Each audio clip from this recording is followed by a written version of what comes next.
السلام علیکم ورحمۃ اللہ وبرکاتہ۔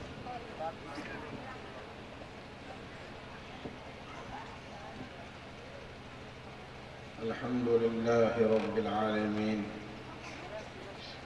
والصلاة والسلام على سید الانبیاء والمرسلین وعلى آلہ واصحابہ اجمعین ومن تبعهم بإحسان إلى يوم الدين، أما بعد۔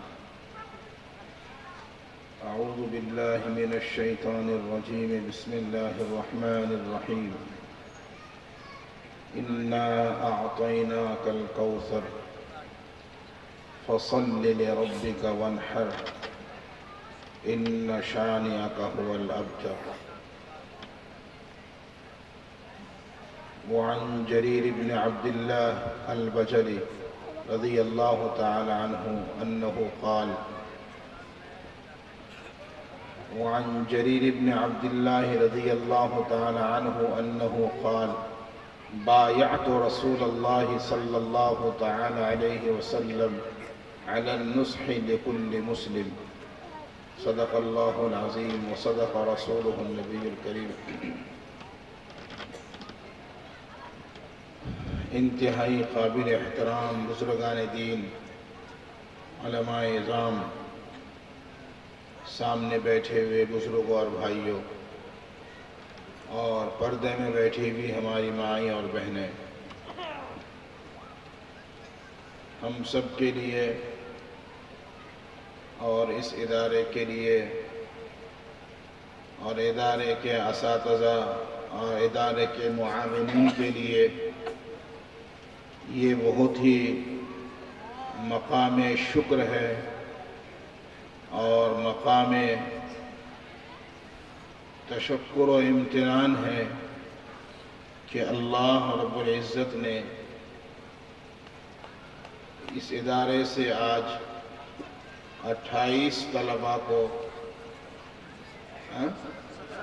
17 طلباء کو حافظ قرآن بننے کی اور ان کے دستار بندی کے موقع پر ہم سب کو شرکت کی توفیق عطا فرمائی۔ یہ ہمارے لیے بہت ہی زیادہ مقام شکر ہے۔ ساتھ ہی ساتھ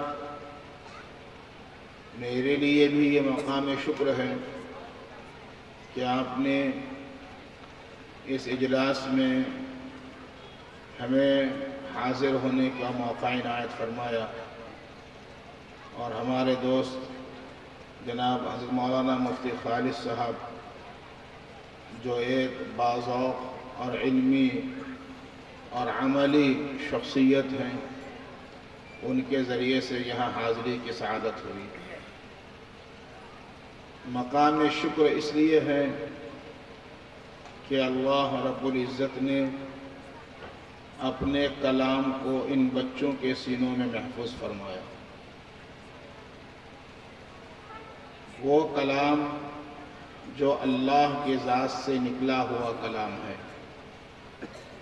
اسی وجہ سے اب تک ان بچوں کا نام اگر کسی کا مثال کے طور پر عبداللہ تھا تو آج کے بعد سے اس کا نام حافظ عبداللہ ہوگا۔ کسی کا نام اگر عبد الرحمن تھا تو آج سے اس کا نام حافظ عبد الرحمن ہوگا۔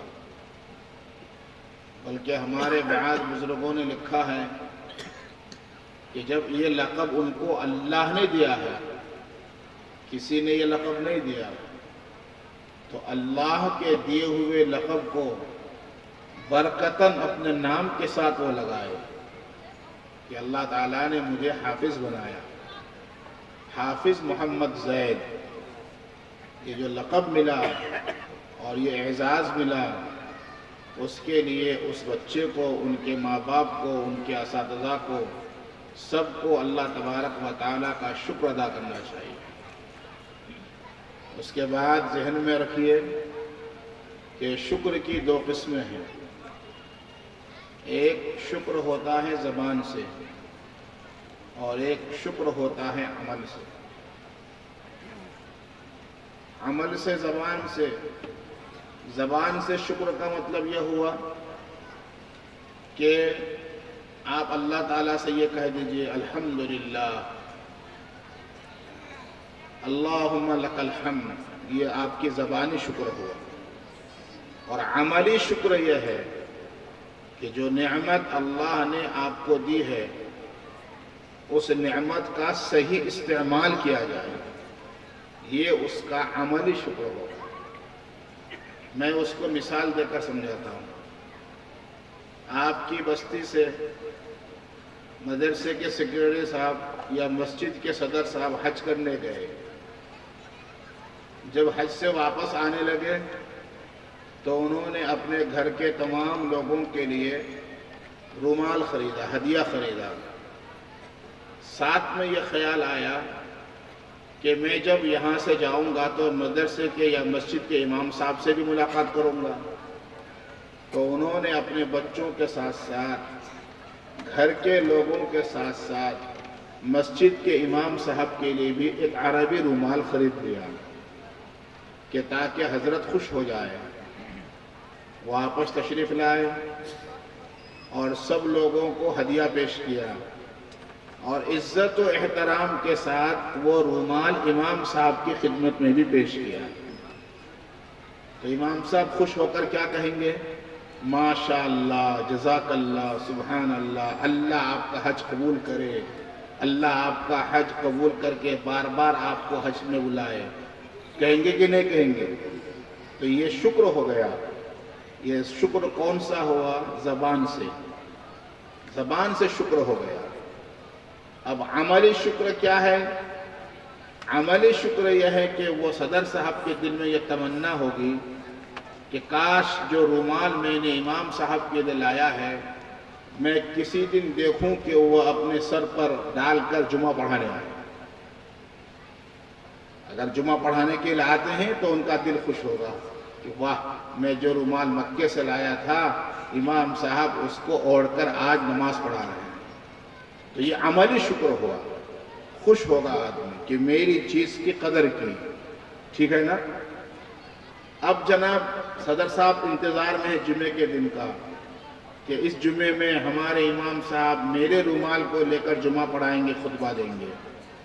انتظار میں تھے، تشریف لائے جمعہ میں، لیکن دیکھا کہ امام صاحب نے وہ رومال نہیں لایا ہے، سر پہ نہیں ڈالا ہے، تو تھوڑا سا دل اطمینان نہیں ہوگا، یار کیا ہوا، میں تو بہت خوشی سے لایا تھا۔ تو پھر دل کو اطمینان دلائے گا کہ چلو اس ہفتے میں نہیں اگلے ہفتے میں اوڑھ لے گا۔ پھر اگلے ہفتے میں آیا تو دیکھا کہ اس میں بھی نہیں ڈالا ہے، تو اب دل ان کا تھوڑا چھوٹا ہونا شروع ہو جائے گا کہ شاید میرے رومال ان کو پسند نہیں آیا۔ تو عملی شکر نہیں مل رہا ہے، قدر نہیں ہو رہی ہے چیز کی۔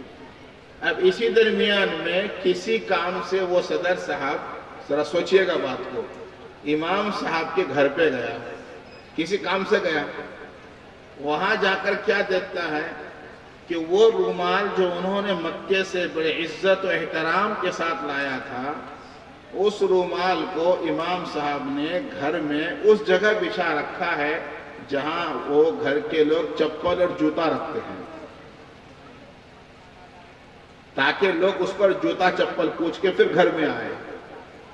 اب آپ بتائیے کہ صدر صاحب کے دل پر کیا گزرے گی کہ ارے بھائی کیسا ناشکرہ انسان ہے، جو رومال میں نے مکے سے لایا تھا عزت و احترام کے ساتھ، انہوں نے اس رومال کو کہاں بچھایا ہے؟ جوتا کھولنے کی جگہ پر۔ آپ دل پہ ہاتھ رکھ کر بتائیے، آئندہ اگر یہ آدمی کبھی حج عمرہ کرنے جائے گا تو کبھی اس امام صاحب کے لیے کبھی رومال خریدے گا؟ اور آپ لوگ جواب دیجئے، خریدے گا؟ کیوں نہیں خریدے گا؟ کہ یہاں پر شکر تو ملا تھا زبانی، عملی شکر نہیں ملا۔ عملی شکر میں ناکام ہو گیا آدمی، اور عملی شکر میں ناکام ہونے کی وجہ سے وہ آدمی نعمت سے محروم ہو گیا۔ آئندہ اب اس کے لیے عمدہ رومال نہیں آئے گا۔ ایک دنیا کا اصول ہے کہ اگر آپ نے نعمت کی قدر نہیں کی تو نعمت کی قدر نہ کرنے سے نعمت چھین لیا گیا۔ یہی حال اللہ رب العزت کی دی ہوئی نعمتوں کا ہوتا ہے۔ کہ جب اللہ نے ان بچوں کو نعمت دی تو ایک تو ان بچوں کو بھی اس نعمت کا شکر ادا کرنا چاہیے کہ یا اللہ تو نے میرے سینے میں قرآن محفوظ کیا، الحمدللہ تعالی۔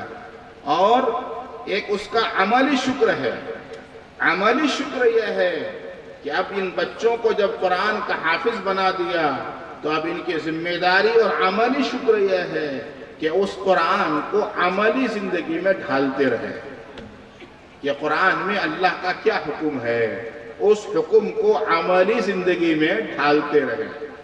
مثلا اب وہ خود ہی قرآن میں پڑھتے ہیں اقیموا الصلاة وآتوا الزکاة وارکعوا مع الراکعین، کہ اللہ تعالیٰ فرماتے ہیں دیکھو نماز کے وقت نماز قائم کرو، نماز قائم کرو، نماز پڑھو نہیں۔ دو لفظ ہوتا ہے، ایک ہوتا ہے نماز پڑھنا اور ایک ہوتا ہے نماز قائم کرنا۔ اللہ تعالیٰ کا مطالبہ بندوں سے نماز پڑھنے کا نہیں ہے، اللہ کا مطالبہ بندوں سے نماز قائم کرنے کا ہے۔ قرآن شریف کے اندر آتا ہے اتل ما اوحی الیک من الکتاب واقم الصلاۃ، اللہ تعالیٰ اپنے نبی سے فرماتے ہیں اتل ما اوحی الیک من الکتاب، اے نبی